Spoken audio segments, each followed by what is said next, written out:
Look, I don't care what paperwork you have. Veterans don't get special treatment here. Dr. Marcus Thompson slammed the medical chart onto the counter, the metal clipboard echoing through the General Memorial Hospital emergency room. The other patients shifted uncomfortably in their plastic chairs, avoiding eye contact. A maintenance worker paused his mopping, pretending not to hear. 30 minutes later, the woman with the slight limp returned to the reception desk, moving with the same measured, deliberate pace she'd maintained all morning. She adjusted the hospital bracelet on her wrist and pulled her phone from her purse, a phone that looked different from the standard civilian models scattered throughout the waiting room. Rebecca Harrison had been filling out forms for 20 minutes, but Catherine Bennett noticed something unusual about the way she wrote. Military block letters. Precise. Numbers formed the way they teach in command school, not the casual scrawl of typical patients. The phone on the reception counter wasn't typical either. Ruggedized, heavier than civilian models. The kind of device Catherine had seen military contractors carry, but never a regular patient. Rebecca adjusted her prosthetic leg with the automatic movement of someone who'd been doing it for years. No self-consciousness. No awkward fumbling, just the practiced efficiency of complete adaptation. Her eyes swept the room every 90 seconds. Exits, personnel, potential complications. Catherine had seen anxious patients before, but this wasn't anxiety. This was assessment. This was someone trained to read environments for tactical advantages. The prosthetic itself told a story. High-end titanium construction. Military-grade engineering, the kind of device that cost more than most people's cars and was typically reserved for service members injured in combat zones. Before we continue, where are you watching from today? This story means more when I know who's listening. I read every comment, because what Rebecca carried with her that morning would soon remind everyone in that hospital why some battles continue long after the war ends. Rebecca knew this hospital better than any patient should. Emergency protocols, shift changes, the location of every security camera. For 3 months, she'd been conducting what the military calls reconnaissance in force, gathering intelligence on veteran treatment patterns across civilian medical facilities. Vincent Parker, the hospital administrator, watched from his office as Rebecca moved through the complex with unusual familiarity. Most patients got lost finding the cafeteria. This woman moved like she'd studied the blueprints. She checked her watch every 15 minutes exactly, not casual time awareness, but mission timing precision. The kind of consciousness that had once allowed her to coordinate medical evacuations under fire, where every second meant the difference between life and death. Catherine Bennett had worked ER nursing for 15 years. She had seen every type of patient, every possible human reaction to stress. But something about the way this woman carried herself, the way she seemed to observe rather than simply wait, made Catherine pause in her charting. There was a story here, a big one. What Vincent couldn't see was that Rebecca had been documenting every interaction, every dismissive comment, every instance of what her official reports would later term systematic discrimination against veteran patients. Her memory retained details that would matter in after-action reports, names, times, specific quotes, witness observations. She carried a notebook that looked like a personal planner but served a different purpose. Each page contained coded observations about veteran treatment protocols, staff attitudes, administrative barriers, research that would eventually reshape medical policy at the federal level. The weight of responsibility was invisible but constant. Every cruel comment directed at a veteran patient, every dismissive gesture from medical staff. She wasn't just experiencing discrimination. She was documenting it for thousands of veterans who would never have the authority to demand change. How convenient that you lost your leg right when disability benefits increased. Funny how many of you people seem to have these invisible injuries that qualify for maximum compensation. Dr. Thompson's words hung in the air like poison. Rebecca didn't flinch, didn't defend, didn't explain. She simply stood there with the kind of stillness that comes from facing far worse than anything a civilian doctor could imagine. Her silence was not weakness, it was strength, choosing not to engage with ignorance. Tommy Wright, a young veteran waiting for his PTSD appointment, recognized something in Rebecca's posture. The way she held her shoulders, the precise way she positioned her feet even under attack. He'd seen that bearing in officers who had earned command through fire. Rebecca's breathing followed the controlled 4-7-8 pattern from survival training. Inhale for 4 counts, hold for 7, exhale for 8. The same technique that had kept her calm while coordinating medical evacuations as mortars fell around her field hospital. Dr. Thompson continued his assault. "I suppose next you'll tell me you were some kind of war hero." That's what they all claim. Her right hand moved unconsciously to her chest, touching the area over her heart where something small and metallic rested against her skin. The movement was so subtle that only Tommy noticed, and something about it made his own chest tighten with recognition. The other veterans in the waiting room sensed something too. The way they unconsciously straightened when she passed by earlier. The automatic deference that soldiers show to proven leadership, even without knowing rank or story. Catherine watched the exchange with growing discomfort. She'd seen Dr. Thompson dismiss patients before, but this felt different, more personal, more cruel, like he was taking pleasure in humiliating someone who wouldn't fight back. What Catherine didn't understand was that Rebecca could have ended this with a single sentence, could have produced credentials that would make Dr. Thompson's face go white. But that wasn't the mission. The mission was to experience what every other veteran experienced. Afghanistan, 2019. Forward Operating Base Chapman. Colonel Rebecca Harrison commanded the largest military medical facility in Kandahar province. At 29, she was the youngest woman ever to hold field command of a combat medical unit.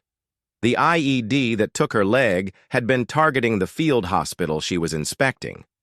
She'd thrown herself between the blast and 3 wounded soldiers being prepped for surgery. The prosthetic was a small price for 3 lives saved. Back in the present, Dr. Thompson's voice cut through her memory. "Let me guess. Afghanistan? Iraq? Every veteran claims combat injury these days." The contrast was staggering. This sterile civilian hospital with its bureaucratic cruelty versus the blood-soaked tent where she'd performed surgery while rockets fell outside. Where respect was earned through action, not demanded through titles. Her combat boots, specially adapted for her prosthetic, showed wear patterns that told a story. Not the casual scuffing of weekend warriors, but the specific wear of someone who'd walked through hell and kept walking. What Dr. Thompson couldn't see was the Purple Heart nestled against Rebecca's chest, its silk ribbon faded from years of carrying it close to her heart. Not for display, not for recognition, but as a reminder of the soldiers who hadn't made it home. The medal represented Sergeant Maria Santos, who died in Rebecca's arms, Private David Chen, who'd bled out while she performed chest compressions, Corporal James Wilson, whose last words were asking Rebecca to tell his mother he'd been brave. Every morning for 4 years, Rebecca performed the same ritual, Purple Heart in the left chest pocket against her heart. Military ID in the right, phone positioned for instant access, not superstition, preparation. The phone in her purse had been buzzing with increasingly urgent messages from the Pentagon for the past hour. Emergency consultations that required her authorization, medical protocol decisions that couldn't wait. "I bet you wear that thing to feel like some kind of hero," Dr. Thompson continued, gesturing dismissively at her prosthetic. "Amazing how these fake disabilities make people feel so special." Tommy Wright felt his jaw clench. He didn't know who this woman was, but he recognized the way she carried her sacrifice, like the weight of something sacred, like someone who'd earned every scar. The Purple Heart wasn't just metal and ribbon. It represented responsibility that extended beyond her own experience. Every veteran who had sacrificed something for their country and now fought battles against bureaucratic indifference and systematic discrimination. Catherine noticed how other veterans in the room had unconsciously oriented themselves toward this woman, not gathering around her but shifting positions so they could see her, ready to respond if needed. There was an invisible network of mutual protection that had activated without anyone saying a word. These strangers, bound by shared experience, were prepared to stand with someone they didn't know because they recognized something in her that commanded respect. Catherine had seen family support before, but this was different, deeper. This was loyalty forged in circumstances civilians would never comprehend. The Purple Heart against Rebecca's chest grew heavier with each insult, not because of shame, but because of expanding responsibility. She wasn't just documenting discrimination anymore. She was living it, experiencing what her fellow veterans faced when they didn't have authority to demand better. Every cruel word became evidence in a case that would reach the highest levels of administration. But more than that, every moment of endured humiliation became part of her understanding of what veterans dealt with daily. What none of them knew was that while Dr. Thompson questioned her legitimacy, the most advanced military medical system in the world was waiting for her input on decisions affecting thousands of service members.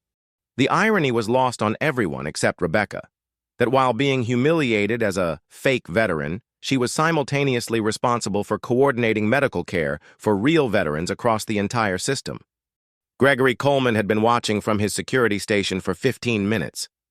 Something about the woman's bearing, the way other veterans unconsciously straightened when she walked by, the precise way she carried herself under verbal assault. He'd seen that combination before, perfect posture that wasn't just military training but command training, the kind of presence that made soldiers automatically show respect. The way she absorbed insults wasn't just emotional control, it was disciplined non-response from someone experienced with actual interrogation. "Ma'am, everything all right here?" Gregory approached with the careful respect of one military professional addressing another. The single word, "ma'am," carried weight that civilian ears couldn't catch. Not casual politeness, but specific military deference reserved for officers, especially female officers proven in combat zones. Dr. Thompson rolled his eyes. "She's just another disability faker, Greg. Don't let the act fool you." But Gregory wasn't fooled. 22 years in the Marines had taught him to recognize command presence. This wasn't an act. This was the real thing. Rebecca's eyes met Gregory's briefly. In that exchange, two veterans communicated what civilians never could: recognition, respect, shared understanding of what service costs and what it means to carry that cost with dignity. The energy in the room shifted. Other patients sensed something changing. The maintenance worker stopped pretending to mop. Catherine set down her clipboard entirely. Tommy Wright smiled for the first time in weeks. Whatever was about to happen, Doctor. Thompson had chosen the wrong target. Vincent Parker, watching from his office, felt growing unease. Something about this confrontation felt different from usual patient complaints. This felt like something that could generate headlines and congressional investigations. The other veterans present had shifted into protective formation, not threatening or aggressive, but ready. The kind of readiness veterans developed when one of their own was under attack. It was beautiful. This invisible network of mutual protection activating without orders. These strangers, bound by experiences that couldn't be shared with civilians, prepared to stand with someone they recognized as worthy of their respect.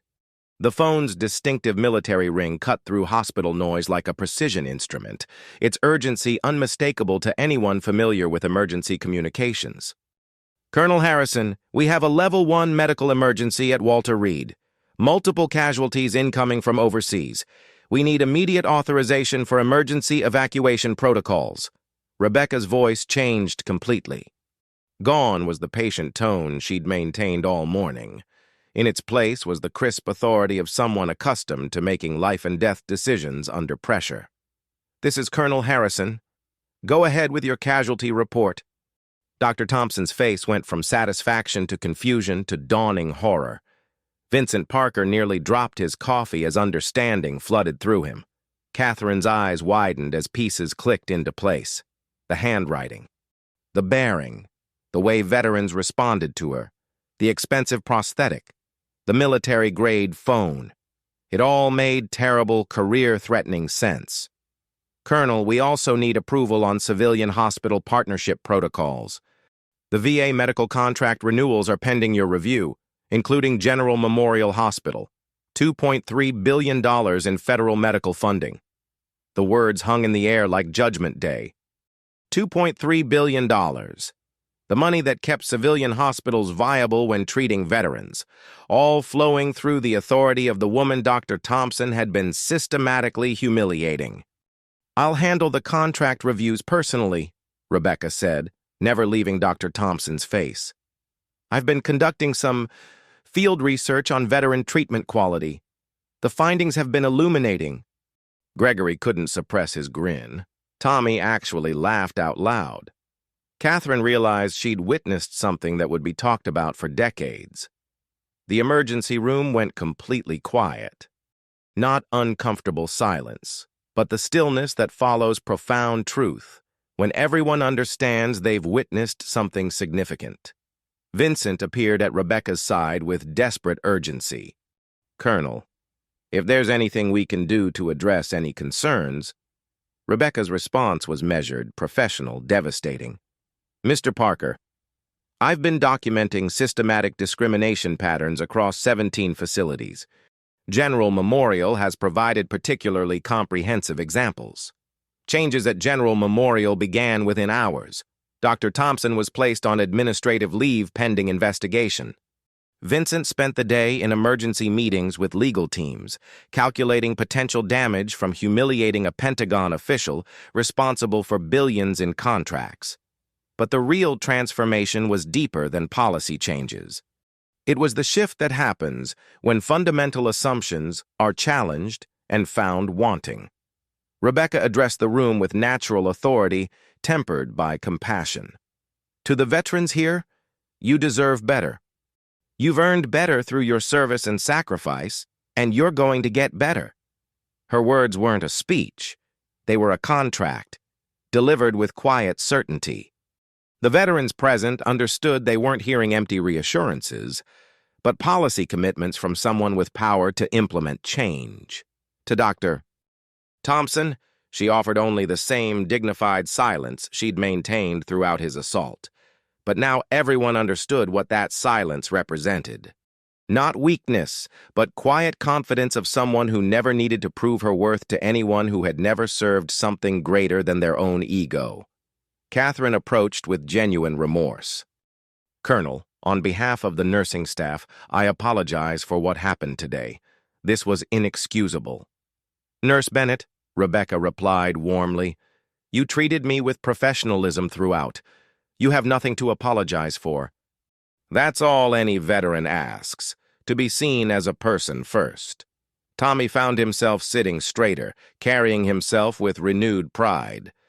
If someone like Colonel Harrison could face such disrespect with such dignity, maybe his own struggles weren't weakness but strength being tested.